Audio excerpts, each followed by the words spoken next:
here by popular demand, we're talking about part 1 of Wayne Booth's The Rhetoric of Fiction.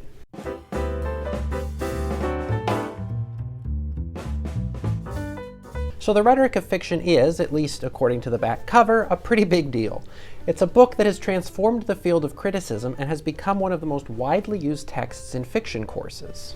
Of course, the author was no slouch himself. Wayne Booth was an influential figure in the fields of rhetoric and literary criticism, and you may remember we've talked about some of his work on the show before. But while Booth's scholarship was significant, I've also always just appreciated the way he writes. His writing is welcoming in a way that other scholarly texts just aren't. And plus, you know, he and I share an alma mater, so that's kind of neat. Anyhow, The Rhetoric of Fiction is interesting for the way that it fuses rhetorical insights with literary criticism, and it's clear as you read it that Booth is doing something new. He'll often mention that we just don't have words for some of the concepts that he's discussing, so he makes them up. And now, his work may not be as revolutionary now as it was in 1961, but it's still exciting for me to see the way that it harmonizes two domains of writing that are so often treated as separate. You see, for me, all writing is just writing, and I've learned at least as much about writing poetry from studying rhetorical theory as I have from reading and writing poetry. Rhetoric is the art of creating consequential texts, so no matter what kind of text you're working with, rhetoric can help you to make it better. So, while The Rhetoric of Fiction is geared primarily towards the study and criticism of literature, I think there's a lot that it can teach us about writing as well. As Booth writes in his introduction, his focus is on the rhetorical resources available to the writer as he tries to impose his fictional world upon the reader. Because of that, our discussion of the text will focus mostly on how Booth's insights can help us to become better writers. Obviously, this will apply most strongly to writing fiction, but like we've just said, all writing is writing, so I'm sure you'll find something helpful here, even if, like me, you don't actually write a lot of fiction. And with all that out of the way, let's dive right in and talk about part 1 of the book, which is entitled Artistic Purity and the Rhetoric of Fiction.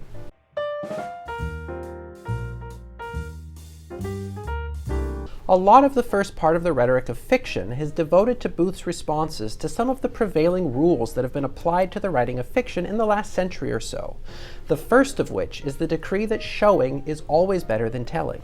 Now, we've talked about showing and telling recently on the show, but Booth takes a different angle on the issue. In our discussion, we linked telling with claims and showing with evidence in order to emphasize the importance of having both in creative writing. But for Booth, the preference for showing grows out of a modern effort to remove all traces of the author from the text. But Booth points out that this standard for good modern literature is not a universal standard for good quality fiction. First of all, there are countless works throughout history that have relied mostly on telling, and we still regard them to be classics of the ancient, medieval, and recent past. Besides that, there are texts that just don't fit cleanly in the binary between showing and telling, so the preference for showing gets taught as a rule, but it clearly is not actually a rule. More tellingly, though, Booth points out that pure showing is actually impossible. Modern critics and writers want the author to stay out of the story, but they seem to have forgotten that the author is the one who invented the story. In short, Booth writes, the author's judgment is always present, always evident to anyone who knows how to look for it. We must never forget that though the author can to some extent choose his disguises, he can never choose to disappear. Booth takes on the rule that showing is better than telling in order to illustrate that it's a reflection of modern taste more than it is a real law about how fiction should be written. And in doing so, he shows how fiction is rhetorical through and through, even when it's pretending not to be. From there, Booth proceeds to challenge other modern rules in order to reveal the rhetorical underpinnings of all works of fiction. And we can be glad he does, because understanding fiction as rhetorical frees us from having to follow esoteric artists' rules when we're writing, and sets us up instead to write according to foundational rhetorical principles that can serve us well no matter what we're writing. Now, Booth spends most of part 1 talking through individual rules one by one and how they relate to the rhetoric of fiction.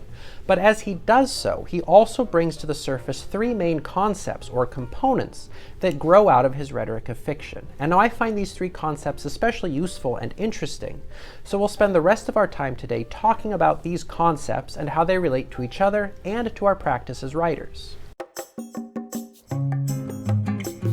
Now, it would feel weird talking about rhetoric without starting with the audience, but as Booth points out, modern authors are often taught to do exactly that, True artists, we have been told again and again, take no thought of their readers. They write for themselves. But of course, when we understand fiction as rhetoric, we can't afford to ignore the readers. With a rhetorical mindset, the whole work revolves around communicating to our readers, not writing whatever we want and then calling our readers stupid when they don't get it. Really, if we're going to write meaningful fiction, we have to understand our readers and know how to engage them in our writing. We have to welcome them into our world and help them along in the journey. In Chapter 5, Booth outlines 3 main reasons that readers might have for being interested in a story. They might have an intellectual interest. Maybe they're curious about the facts of the story or the truths that it deals with. An intellectually curious reader will want to know what's going on. Readers could also have a qualitative interest. If so, they're more interested in the artistic qualities of the text. They are interested in seeing how the story's patterns are established and fulfilled. If you're writing a comedy, they'll want to laugh. If you're writing a tragedy, they'll want to be crying by the end. They'll also be invested in other features like balance and symmetry. That is, these are the readers who are interested in the artistic qualities of the work. And finally, readers may have a practical interest. These are the readers who could be invested in the success of the hero or the destruction of the villain. Readers with practical interests care how the characters turn out, and Booth talks about how moral judgments of characters and their actions are a part of practical interests. So what Booth makes clear is that we can't rely on the assumption that our readers are blank slates and that they'll follow the artistic rule of processing our work on its own terms. Readers are people with complex backgrounds and systems of belief, and we're fooling ourselves if we think that all of that gets put on hold when they start reading our story. That is, when we expect perfectly neutral readers to read our perfectly neutral stories, we shouldn't be surprised when our readers misunderstand the things we write. And to illustrate that, I'd like to tell you a story about a dog. Now, I'm sure when I said that, there were a lot of you who got excited. You love dogs and you love stories about them. But there are probably also a lot of you who are put off. Either you don't like dogs or you don't like animal stories. The point, though, is that I can't assume that everyone will react to the dog in the way that I do. Readers will have their own judgments that they bring to that story, and they will use those judgments unless I give them a reason to do otherwise. So I could tell you a story about a wonderful dog, or I could tell you a story about a garbage dog. Either way, I'd be guiding your interpretation of the dog, and that's not bad writing, it's common rhetorical sense. If the dog is the hero, I have to make sure you know it somehow. And if the dog is the villain, I can't risk having people fall in love with it because I've been too artistic to make it clear. As Booth puts it, in short, all of the cliches about the natural object being self-sufficient are at best half-truths. Though some characters and events may speak by themselves their artistic message to the reader, and thus carry in a weak form their own rhetoric, none will do so with proper clarity and force until the author brings all his powers to bear on the problem of making the reader see what they really are. The author cannot choose whether to use rhetorical heightening. His only choice is of the kind of rhetoric he will use. So you can't ignore your reader and just write for yourself. You must be aware of your audience, and you need to be aware of how their interests and values are molded by and interact with the story that you're telling. If you're trying to be modern and neutral and invisible, then you leave your readers to their own devices, and odds are that they'll misread your work as a result.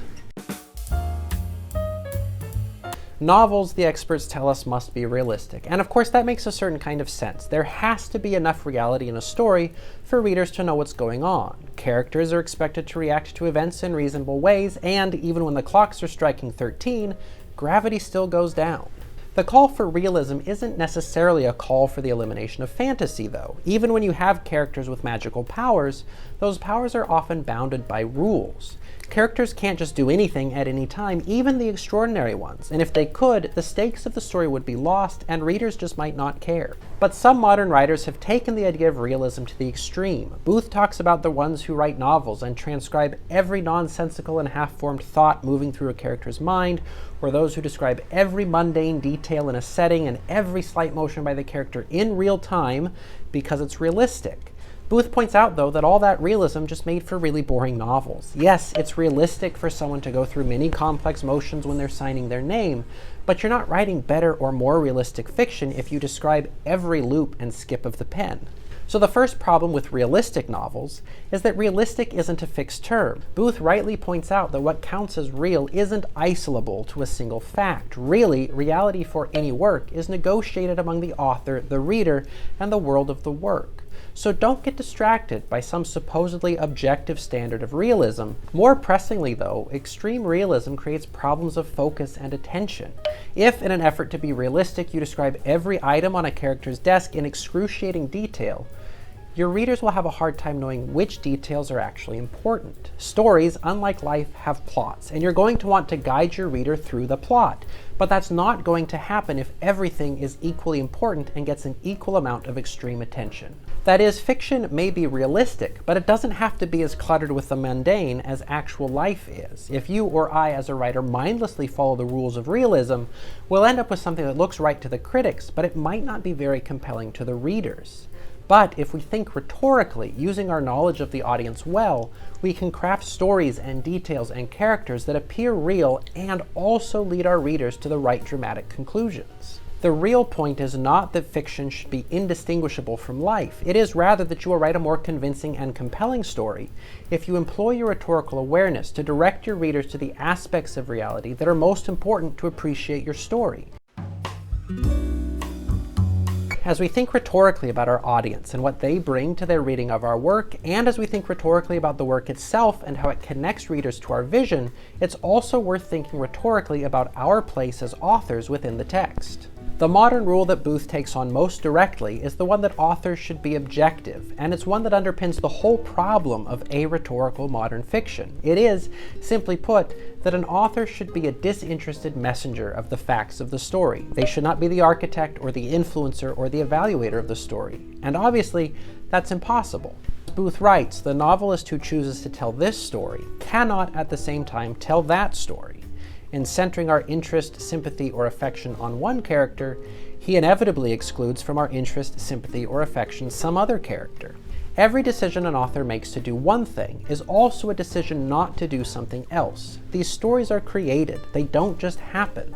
I mean, the idea that stories should have main characters is pretty uncontroversial, but it also flies in the face of the rule that authors should be objective. What do you mean they can't play favorites? But of course authors play favorites. Of course they're behind the scenes pulling strings and modifying the face of their characters. There wouldn't be a story if there weren't. But that doesn't mean that Booth argues for authors to announce it outright. No, he's not advocating for authors to put themselves on center stage, but he's also not endorsing the idea that authors should be invisible. That is, Booth is saying that it's really impossible for the author to disappear completely, so what the author really needs to do is find a posture for themselves that's well suited to the story that they're telling. Even if the author doesn't comment directly on the story as it's happening, readers will always be aware that there's somebody out there in the world who wrote the story. So there will always be evidence of the author's presence, and that evidence constitutes what Booth calls the implied author. However impersonal he may try to be, his reader will inevitably construct a picture of the official scribe who writes in this manner. And of course, that official scribe will never be neutral toward all values, Booth points out. So it's important to recognize that pure neutrality is practically impossible, but it's also probably not very desirable. Remember, the implied author is a version of the author that readers are actually spending time with as they read. So do you really want them to spend time with someone who's going to give them the cold shoulder and doesn't really care about anything that's going on in the story? So Booth concludes part 1 by saying, we have seen that the author cannot choose to avoid rhetoric. He can only choose the kind of rhetoric he will employ. He cannot choose whether or not to affect his readers' evaluations by his choice of narrative manner. He can only choose whether to do it well or poorly. Booth then goes on to describe the different types of narrative manners that are available to authors as they write their stories. Now, these variations of narrators will play a larger role in our discussions of the later parts of the book, so we won't go into too much depth here. But as long as we are talking about the author and their many possible voices, it's worth going over the options that are available to you as you write. So we have the author, the real flesh and blood person who writes stories. Then we have the implied author, which is a version of the real author that readers piece together based on the way the story is written. Usually, when you say you have a favorite author, you're probably talking about the implied author, the writer as you know them through their writing. But then each story will have a narrator, a voice that is created by the author to tell the story. And narrators can come in many varieties. They may be dramatized narrators, acting more like characters who either observe the story and report it, or who interact with other characters, influencing the story as they go. Or they may be undramatized, acting more like detached narrator voices. Booth also introduces important concepts when talking about the relationship between the implied author and the narrator. When the narrator acts in accordance with the implied author and their story, then that narrator is reliable. We can take them at their word. But when the narrator is at odds with the implied author, then they become an unreliable narrator. They don't tell the truth, or at least not the whole truth, and readers learn to take their storytelling with a grain of salt. In short, you have options as you write your story. Options about how you shape your readers' perceptions of you as an author, and their perceptions of the narrator that you choose to tell your story. And it's not about following some official rule. Really, it's about understanding your readers, your story, and your goals, and then finding a way of presenting yourself and your narrator that will fit that situation best. So it's clear from part 1 of the Rhetoric of Fiction that fiction is indeed rhetorical, and when you lay out Booth's opening arguments as we have, the relationship between readers, texts, and authors might look pretty familiar to anyone who's seen a rhetorical triangle like this one. You see, like I mentioned at the beginning, all writing is writing, and the simple principles of knowing your audience and knowing how to communicate your vision to that audience will serve you well no matter what you're writing. Yes, Booth's work does a lot of important things, but there's nothing I appreciate more than the way it emphasizes the value of rhetorical skills, even when you're writing something like literary fiction. So there's definitely more to say, and we will be talking about parts 2 and 3 in the near future, so be sure to subscribe so that you'll know when those videos come out. And as always, if you're interested in doing a little more with the concepts that we've discussed today, there's a free supplemental PDF on the website. Just follow the link in the description. Finally, thanks to all of you for watching, and a very special thank you to those of you who requested that we talk about this book. If there are other books or topics that you want us to talk about, make it known in the comments. I'm eager to create the kinds of videos that will be most helpful to you on your writing journey. In the meantime, though, keep on writing.